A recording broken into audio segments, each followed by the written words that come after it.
Lì è un momento di crisi, c'è quella ricordo di Robert Kraft, no? Ritorno da una passeggiata, lui, Vera e Igor, e a un certo punto Igor si abbandona su una poltrona, si mette a piangere e dice non riesco più a comporre. Nasce Agon, che viene interrotto per Canticum Sacrum, in cui nel secondo, se non sbaglio, episodio c'è la prima esplicita serie stravinskiana.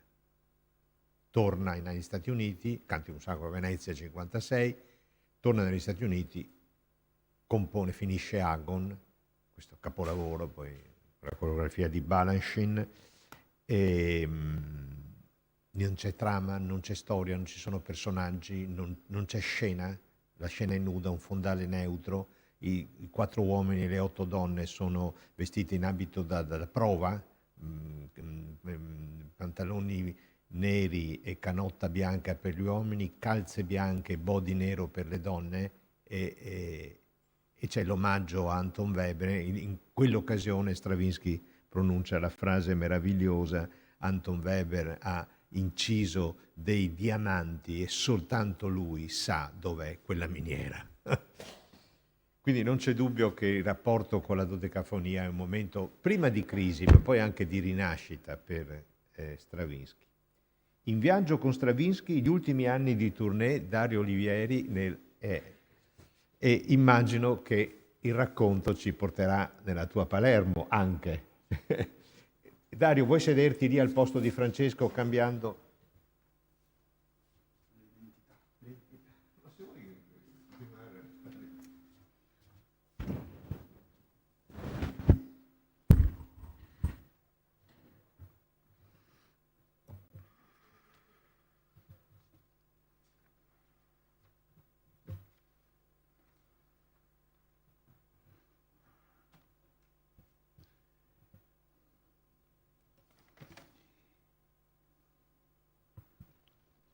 Buongiorno a tutti voi che siete presenti, buongiorno a coloro che ci seguono online.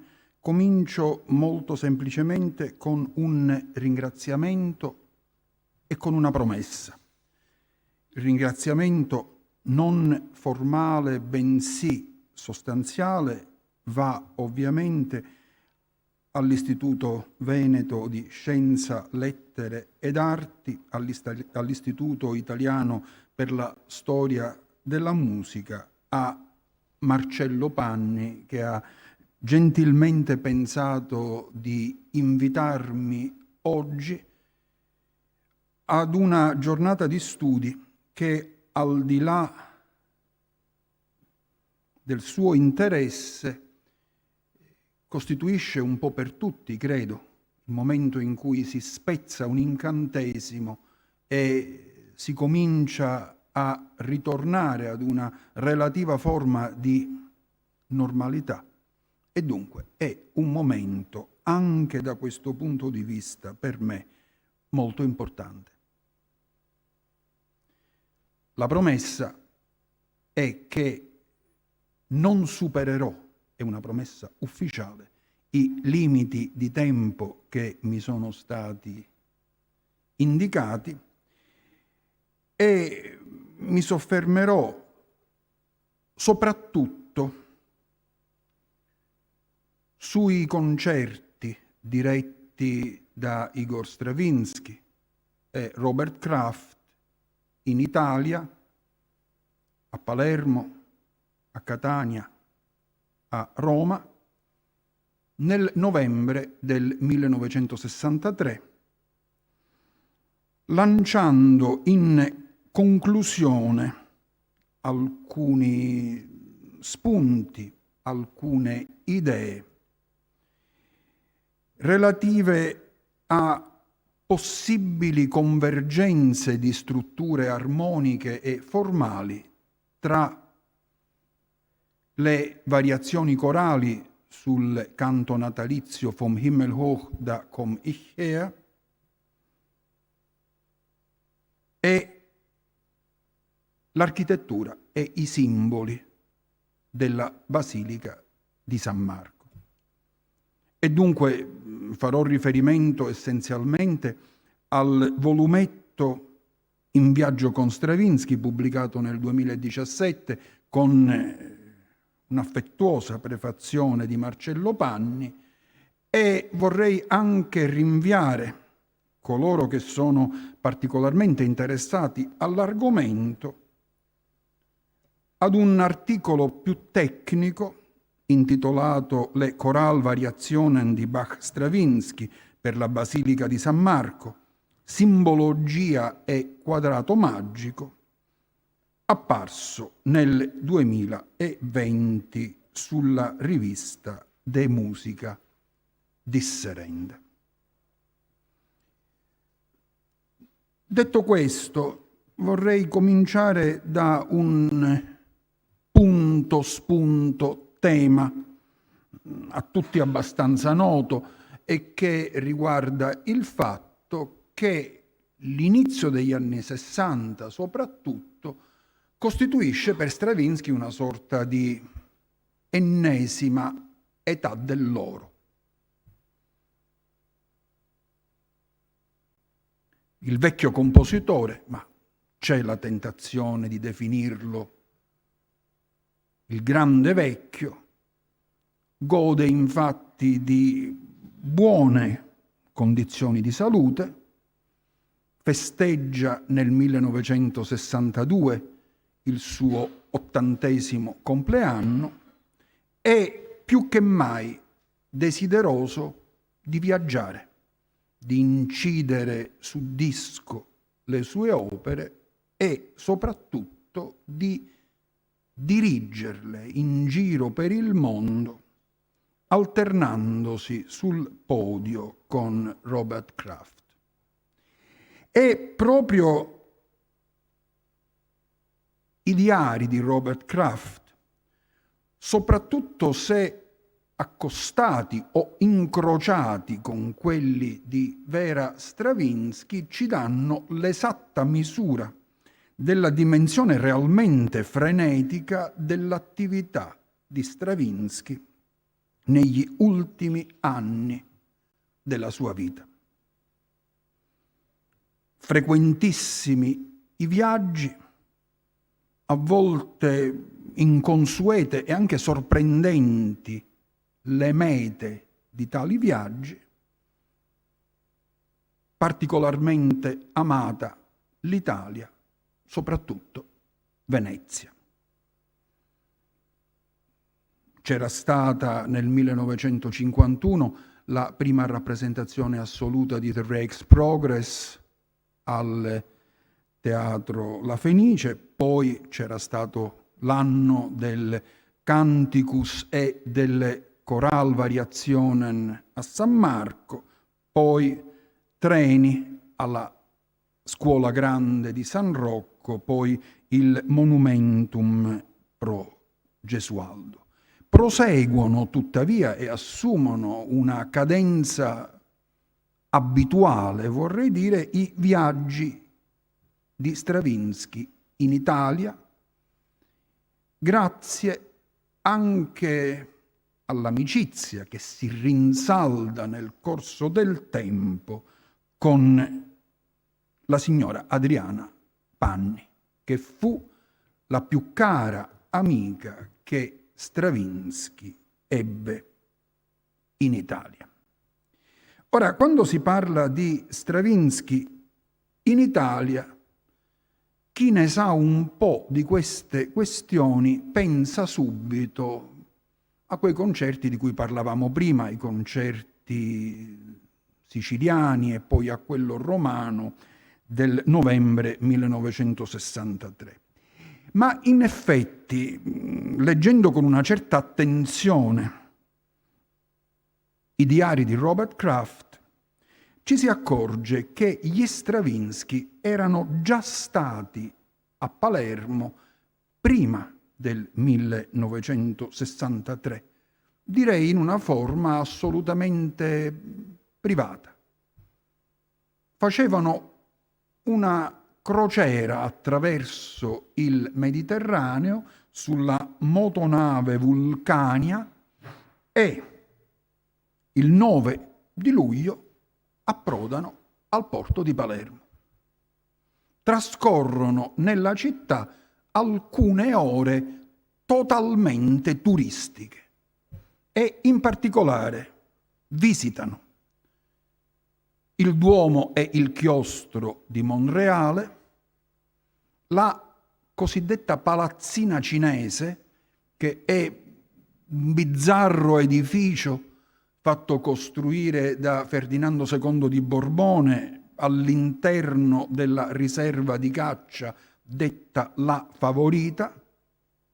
Per la cronaca e per chi conosce la città, ai piedi del Monte Pellegrino, tra Palermo e Mondello.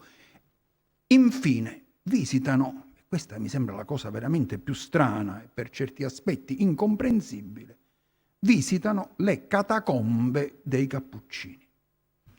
Ora, queste catacombe di Palermo non sono, come si potrebbe immaginare, una struttura d'epoca paleocristiana, bensì un gigantesco cimitero sotterraneo nel quale sono custodite, completamente vestite e suddivise per sesso e stato sociale più di 8.000 mummie risalenti ad un'epoca tra la fine del XVI secolo e il 1920, che fu l'anno in cui la municipalità cittadina ben comprensibilmente decise, per motivi di igiene pubblica, di proibire questa singolare consuetudine che è una sorta di dà luogo ad una sorta di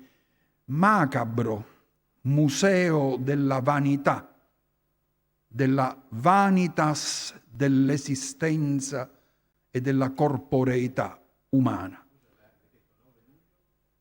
1956. Se volete farvi un'idea di queste catacombe dei Cappuccini, basterà guardare l'inizio del film di Francesco Rosi, Cadaveri eccellenti, tratto da Il contesto di Leonardo Sciascia, che è, come dire, una lunga, silenziosa, inquietante carrellata all'interno dei corridoi di questo cimitero. Poi ci fu un tentativo di organizzare un concerto di Stravinsky e Robert Kraft a Messina, che non andò a buon fine a causa di problemi di salute dell'anziano maestro, e poi ci furono finalmente questi concerti, questi 3 concerti del novembre 1963, che si realizzarono grazie all'azione organizzativa congiunta di Adriana Panni e di Francesco Agnello. I 2 organismi che organizzarono questa piccola tournée furono infatti l'Accademia Filarmonica Romana e l'Orchestra Sinfonica Siciliana.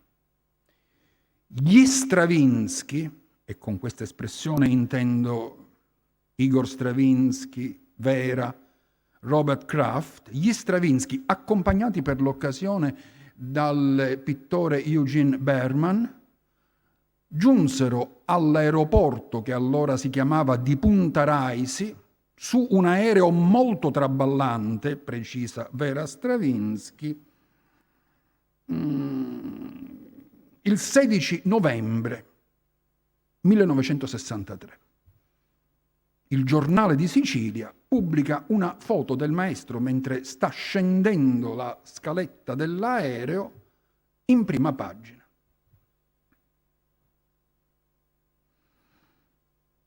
Il concerto costituiva la inaugurazione della stagione 1962-63 dell'Orchestra Sinfonica Siciliana e il direttore artistico e musicale dell'orchestra, Ottavio Zino, aveva prudentemente pensato a preparare il pubblico palermitano con il contatto con la musica di Stravinsky attraverso varie opere di Stravinsky che erano state eseguite durante la precedente stagione di concerti. aveva preparato l'orchestra, il problema sembrava facile da risolversi e dunque gli Stravinsky si concessero molto tempo per gite, escursioni, incontri. Anche qui ci vengono in aiuto i diari di Robert Kraft e Vera Stravinsky, che sono, a volerli considerare da un punto di vista stilistico, e senza entrare ovviamente nel merito delle loro rispettive attendibilità, molto diversi l'uno dall'altro. Perché Robert Kraft, scusatemi, è oggettivamente prolisso. Scrive, insomma, veramente, insomma, difficile da leggere e da reggere a volte. Mentre Vera ha uno stile che definirei telegrafico, secco, pungente. Alloggiano al Grand Hotel Villa Igea, nella borgata dell'Arenella, un grande albergo a strapiombo sul mare, dal quale tuttora si gode di una bellissima vista sul Golfo di Palermo, progettato da Basile al tempo dei Florio. A Vera non piace. Scrive nel suo diario: Villa Egea, brutto, sporco, noioso.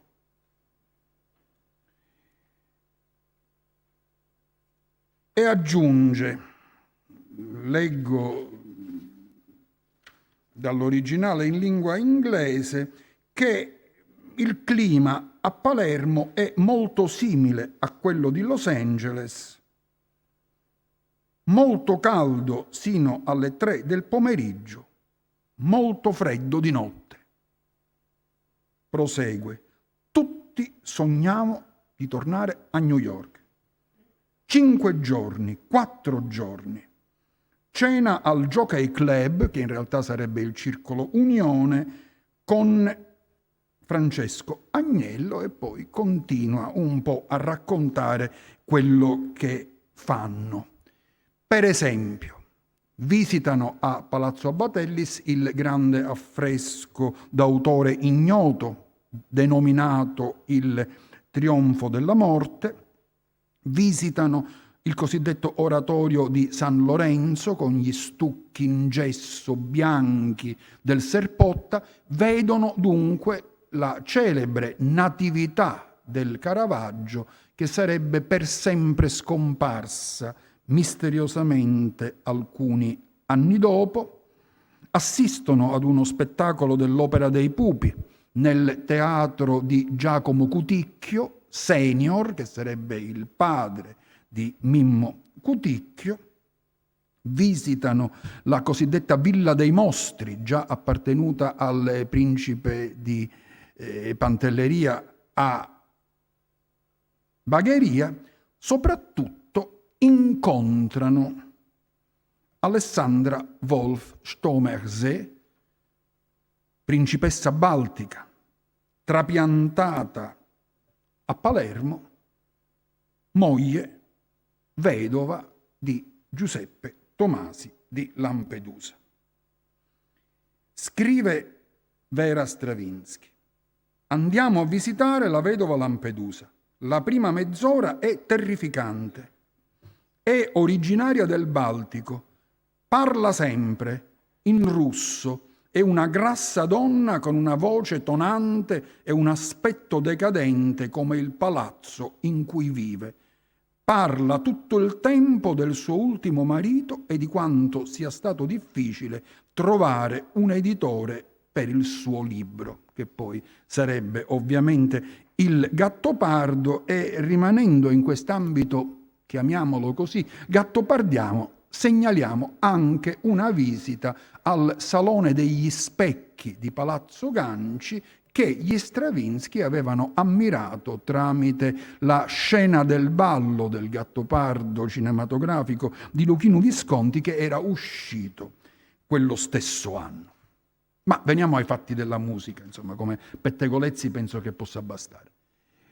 Il programma di questi concerti. Il programma è ovviamente uguale nei 3 concerti che d'altronde si susseguono con ritmi abbastanza serrati. Ed è un programma che secondo me è stato concepito soprattutto tenendo conto di alcune problematiche pratiche, logistiche, le prove, ma anche i viaggi, le trasferte, eccetera. È un programma che, pur soffermandosi su momenti diversi dell'esperienza creativa di Stravinsky, si concentra prevalentemente sulla dimensione più spirituale. E dunque è un programma, secondo me, pensato più in funzione del concerto romano, che si svolgerà nella chiesa di Santa Maria sopra Minerva, ed è una musica perfetta per quella cornice, meno perfetta, secondo me, per la cornice alquanto più profana del Teatro Biondo di Palermo e del Teatro Bellini di Catania. L'orchestra era stata preparata da Ottavio Zino, le prove si svolgono abbastanza rapidamente. Il programma, veniamo al dunque, prevede prima parte diretta da Robert Kraft, appunto le variazioni corali sul canto natalizio Vom Himmel hoch, da komm ich her, un pezzo del 1955-56 che era stato proposto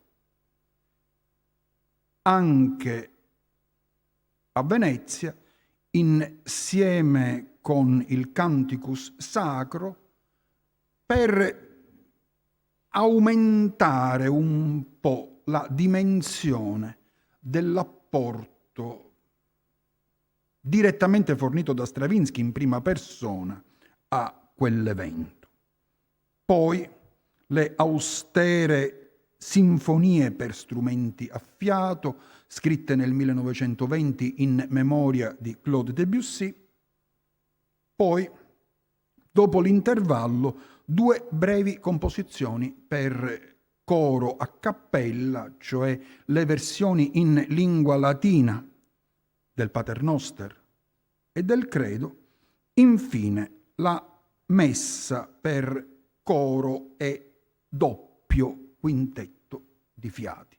Concerto non lungo e che, ripeto, tiene conto nella sua concezione soprattutto dell'evento conclusivo di questa breve tournée, il concerto a Santa Maria sopra Minerva, essendo in realtà, se ci pensiamo un attimo, queste composizioni un po' strane o stranite o stranianti nel contesto di un teatro come il Biondo o come il Bellini di Catania. Il concerto è comunque un successo, di più un trionfo, e ce lo raccontano tra gli altri 2 cronisti illustri del tempo, cioè Roberto Pagano, che recensisce il concerto sul Quotidiano della Sera. Anche a Palermo c'erano i quotidiani della sera, sul quotidiano L'Ora, mentre Gioacchino Lanza Tomasi ne parla sul Giornale di Sicilia. L'indomani, 22 novembre,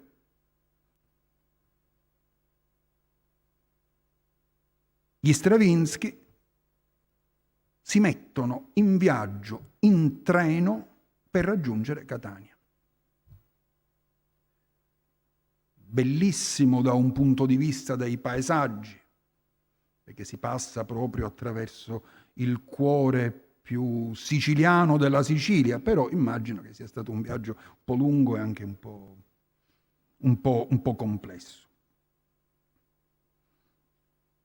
Kraft e Berman intraprendono invece un'avventura automobilistica che ha come obiettivo Catania, ma da raggiungere attraverso la Sicilia sud-orientale, gli si sfascia la macchina in aperta campagna tra Caltagirone e Noto, vengono soccorsi da carabinieri in motocicletta, la macchina viene in qualche modo aggiustata, raggiungono Catania. C'è da dire però che il 22 novembre non è un giorno come gli altri. Alle ore 12:30, ora locale, a Dallas veniva assassinato il presidente Kennedy. La notizia giunge in Italia intorno alle 21:30, 22. Gli Stravinsky l'apprendono mentre stanno all'Hotel Excelsior a Piazza Verga, a Catania. L'indomani il concerto si svolge regolarmente al Teatro Bellini e dopo il concerto tutti quanti partono in treno verso Roma. Le mura della capitale sono ricoperte da manifesti listati a lutto. Il concerto in Santa Maria sopra Minerva è ufficialmente dedicato alla memoria del presidente assassinato. Gli Stravinsky avevano conosciuto personalmente Jacqueline e John Kennedy, che nel gennaio del 1962 Stravinsky si trovava a Washington per dirigere una recita di Oedipus Rex, diedero una cena in suo onore alla Casa Bianca. Tra gli ospiti c'erano Leonard Bernstein e il presidente della Columbia Records. Era una serata fredda, nevicava. Al termine della cena, John e Jacqueline Kennedy si fermarono una decina di minuti nel foyer della Casa Bianca a parlare con gli Stravinsky in attesa che giungesse la limousine che li avrebbe riaccompagnati in albergo.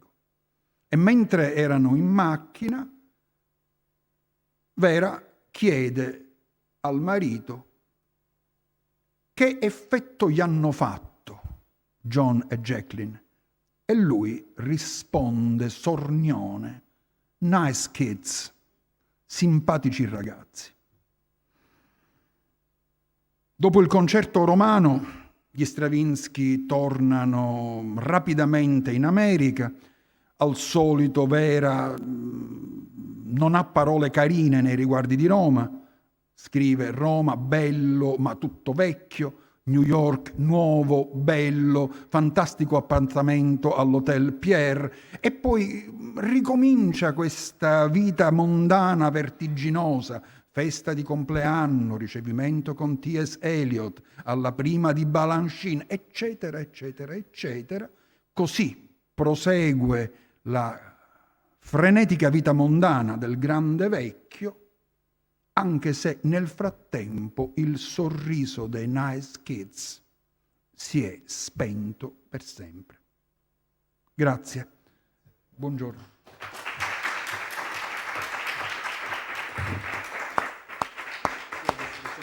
Lasciami quel libro. Lasciami quello intanto. Te lo restituisco. Non so se c'è un modo siciliano di narrare, ma forse sì, ascoltando Dario, forse sì. Grazie mille.